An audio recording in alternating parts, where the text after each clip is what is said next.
မင်္ဂလာပါဒါလေးကတော့အင်ရှင်မကျွန်တော်အတွက်ဆိုပြီးရခါကျတော့အရွက်လေးတွေလာပြီးရခါကျတော့ပို့သွားတာဗျအခွေးတောက်ရက်ရွယ်ဘူးရွက်လေးရွယ်ပါအရွက်လေးတွေကတော့မြင်းတဲ့အတိုင်းပဲနှုတ်နေရောဈေးတွေကနေတော့တခြားစီပဲတယောက်စားဆိုပြီးတော့လာပြီးသွားပြီးမယ်လဲများတဲ့ခါကျတော့ကျွန်တော်ကတော့3ရက်လောက်ခွဲပြီးစားရပါတယ်ဒါလေးကတော့ကျွန်တော်ခွေးတောက်ရက်ဟင်းကြီးလုပ်ဖို့အတွက်ကိုကျွန်တော်အရွက်တင်ထားတဲ့ဥစ္စာလေးပေါ့နော်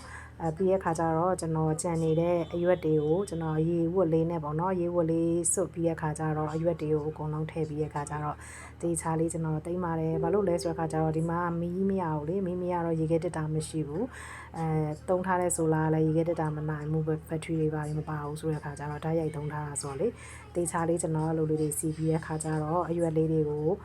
ရေဝတ်လေးနဲ့ကျွန်တော်ထုတ်ပြီးရခါကျတော့တိမ့်ထားပါတယ်အဲ့ဒါဆိုတဲ့ခါကျတော့ကျွန်တော်နောက်3ရက်လောက်ထိစားရတယ်ပေါ့နော်အရွက်လေးတွေက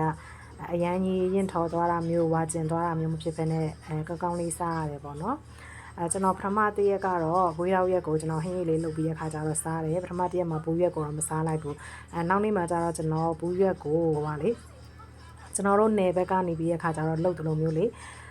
ဖယုံညွန့်ကိုတုတ်တယ်လို့မျိုးကျွန်တော်တို့ကဒူးကနန်းစာပေါ့နော်ဖယုံရွက်လေးsorry ဘူးရွက်လေးကိုကျွန်တော်မြစ်တူကြောက်လေးနဲ့ကျွန်တော်တုတ်လိုက်တယ်တီတီချာချာလေးကြိုက်ပြီးတော့ပေါ့နော်ကျွန်တော်အဲ့မှာ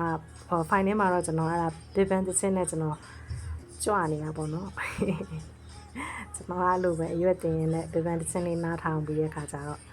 အဲ့လိုလေးတင်နေပါတယ်ပြီးရခါကျတော့ကျွန်တော်အရွက်ဝေးတော့ရက်လေးကိုလည်းအဲ့နေ့ကကျွန်တော်ဟင်းရည်လေးပဲချက်လိုက်တယ်ပထမတစ်ရက်ကတော့ဘူးရွက်တုပ်ရဲ့ပြီးရခါကျတော့ဝေးတော့ရက်ဟင်းရည်ပေါ့နော်ဒါလေးကတော့ကျွန်တော်တင်းတဲ့ပုံစံလေးပါဘူးရက်လေးကိုကျွန်တော်ရေနွေးလေးဖြောလိုက်တယ်ပြီးရခါကျတော့ကျွန်တော်တုပ်ဖို့အတွက်ပြင်ဆင်နေပေါ့နော်တုပ်တာကတော့ထူးထူးမရှိပါဘူးငပိစက်သွန်နေငရုတ်တီးစားဟင်းစုံမောငံပြရေးဒါပဲပေါ့နော်ကျွန်တော်ငပိရကြတော့နည်းနည်းမီးဖုတ်ထားတာနည်းနည်းကြက်နေအောင်ဖုတ်ထားတာဆိုတဲ့ခါကျတော့နည်းနည်းလေးမှာတော့ငပိကိုတော့တော်တော်နေလဲရပြကျွန်တော်မြစ်တို့ကြောက်လေးကိုကျွန်တော်ရေလေးစိမ်ပြီးတဲ့ခါကျတော့ပွားနေတဲ့ခါမှာကျွန်တော်မြစ်တို့ကြောက်လေးထည့်ပြီးတော့တုတ်ထားတာအမှန်ကတော့ဖယုံညွန့်နဲ့တုတ်တာပေါ့နော်ဖယုံညွန့်တို့ကြောက်ဖယုံညွန့်တို့နဲ့တုတ်တာသူကအဲ့ဒါဆိုပို့ပြီးတော့လေးတာပေါ့နော်အရသာလေကျွန်တော်ကတော့လောလောဆယ်ဘူးရွက်နဲ့တုတ်လိုက်တယ်ဘာလို့ဆိုဘူးရွက်နဲ့ဖယုံရွက်နဲ့လည်းအတူတူပဲလေနော်တိတ်မကွာတာဟုတ်နော်အမွေးတွေနဲ့လေ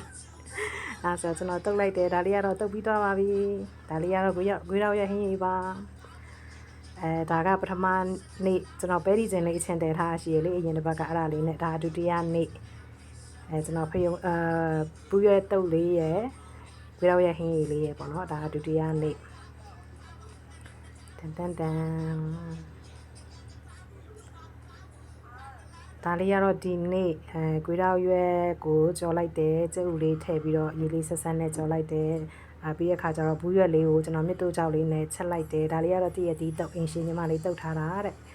ဒါကတော့ပိန်းနေသည်ရွှေရောင်ပိန်းနေသည်ပုံထဲမှာမလောက်အောင်နော်အပြင်မှာအရန်လာပြီးအရန်စားကောင်းတာအင်ရှင်မရဲ့မြစ်သားစားတွေပါကျွန်တော်ကတော့လေဒီမှာရောက်ပြီးရခါကျတော့ဘာမှမငတ်ဘူးအားကိုအရန်နာရတာဒါကတော့မနေ့ကအင်းနေ့ကနေပြီးရခါကျတော့လက်ဆောင်ရတဲ့မုံလေးတွေပါဒါလေးကတော့ဒီနေ့မုံလက်ဆောင်အင်ရှင်မရဲ့မြစ်တာစားပါဒီပုံလေးတွေကတော့ကျွန်တော်အမတ်တရအနေနဲ့ထည့်လိုက်တာလွန်ခဲ့တော့6နှစ်ကကျွန်တော်အလူလေးတစ်ခုတွားထားတဲ့ဥစ္စာလေးပေါ့နော်ချစ်လို့ထည့်လိုက်တာပါကျေးဇူးတင်ပါတယ်